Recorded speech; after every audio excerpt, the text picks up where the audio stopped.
Hello നമസ്കാരം, Tara's wonder കിച്ചണിലേക്ക് എല്ലാവർക്കും സ്വാഗതം. നമുക്കിന്നൊരു അപ്പത്തിൻ്റെ റെസിപ്പിയുടെ വീഡിയോ ആണ് ഞാൻ കാണിക്കണത്. അപ്പോൾ നമുക്ക് ഈ സിമ്പിളായിട്ട് ഉണ്ടാക്കാൻ പറ്റിയ നല്ലൊരു വട്ടയപ്പത്തിൻ്റെ റെസിപ്പിയാണ് ഞാനിവിടെ കാണിക്കണത്. അപ്പോൾ നമ്മളത് പഴം വെച്ചിട്ട് ഏത്തപ്പഴം വെച്ചിട്ടാണ് ഉണ്ടാക്കുന്നത്. അപ്പോൾ തൊലി കറുത്ത ഈ പഴം വെച്ചിട്ടാണ് ഞാൻ ഇതിൻ്റെ കൂട്ട് തയ്യാറാക്കണത്. അപ്പോൾ നമുക്ക് നാടൻ പഴമാണിത്, നമ്മുടെ അടുത്ത് തന്നെ കൃഷി ചെയ്യുന്ന തോട്ടത്തിൽ നിന്ന് വാങ്ങിച്ചതാണ്. അപ്പോൾ അതാവുമ്പോൾ എന്ന് പറഞ്ഞാൽ നമുക്ക് വിശ്വസിച്ച് ഉപയോഗിക്കാം.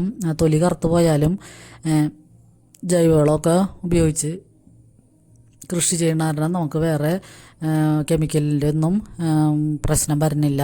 അപ്പോൾ ആ പഴം കഴുകി അതിൻ്റെ തൊലിയൊക്കെ കളഞ്ഞ് ചെറിയ കഷ്ണങ്ങളാക്കി അരിഞ്ഞെടുക്കണം. മിക്സിയിലിട്ടൊന്നും അടിക്കാൻ നിൽക്കരുത്. ചെറിയ കഷ്ണങ്ങളാക്കി അരിഞ്ഞതിന് ശേഷം ഞാനൊരു 200 ഗ്രാം ശർക്കര ഉരുക്കിയിട്ട് അതരിച്ച് ഇതിലേക്ക് ചേർത്ത് കൊടുത്തിട്ടുണ്ട്.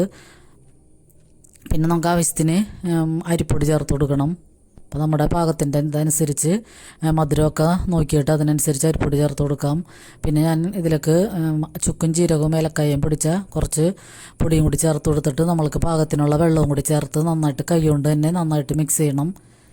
അപ്പോൾ നമുക്ക് മധുരമൊക്കെ കഴിക്കണമെന്ന് തോന്നുമ്പോൾ പെട്ടെന്ന് ഉണ്ടാക്കിയെടുക്കാൻ പറ്റും. പഴമൊക്കെ ഉണ്ടെങ്കിൽ ഇപ്പോൾ ഏത് പഴമായാലും നമുക്കിങ്ങനെ അപ്പം ഉണ്ടാക്കിയെടുക്കാം. റോബസ്റ്റോ ചെറുപഴമൊക്കെ ആയാലും ചിലപ്പോൾ കഴിക്കാതെ പഴുത്തൊക്കെ ഇരുന്ന് പോകുകയാണെങ്കിൽ അത് നശിച്ചു പോകണേക്ക് മുമ്പായിട്ട് നമ്മൾ ഇങ്ങനെ ചെയ്താൽ മതിയാകും. അപ്പോൾ നമുക്ക് നന്നായിട്ട് മിക്സ് ചെയ്തതിന് ശേഷം നമുക്ക് പാത്രത്തിൽ ഞാൻ കുറച്ച് നെയ്യ് തടവിയിട്ടുണ്ട്. എന്നിട്ട് അതിൻ്റെ മീതെ നമുക്ക് ആവശ്യമുള്ള അത്രയും മാവ് ഒഴിച്ചു കൊടുത്തിട്ട് ഞാനിത് ഇഡ്ഡലി പാത്രത്തിൽ വെച്ചിട്ട് ആവിയേറ്റാണ് ചെയ്യണത്. ഒരു 10-20 മിനിറ്റ് നേരം ആവിയേറ്റിയാൽ മതിയാകും. ഒരു 10 മിനിറ്റ് നേരം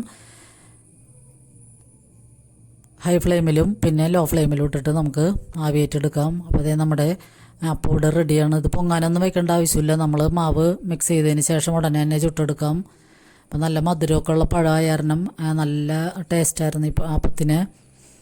അപ്പോൾ നമുക്ക് പിള്ളേർ സ്കൂളിൽ വിട്ടൊക്കെ വരുമ്പോൾ ഇതിൻ്റെ 2 കഷ്ണവും കൂട്ടി ഒരു ഗ്ലാസ് ചായയും കൂടി കുടിച്ചാൽ അവർക്ക് നല്ല വിശപ്പൊക്കെ മാറി നല്ല ഹെവി ആയിട്ടിരിക്കും.